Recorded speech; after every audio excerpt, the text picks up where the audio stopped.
Bantwalira ku bunkenke naye mpaawo gwe nazza. Bannanga bwemage bwe balanga enjobe mu lusaalu.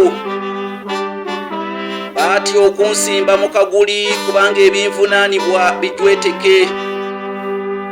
Ndi mabega wa mitayimbwa ebirowoozo binneetooloola. Ebyokuyiga ku nsi tebiggwayo naye kabulamulira ndabizza ennaku.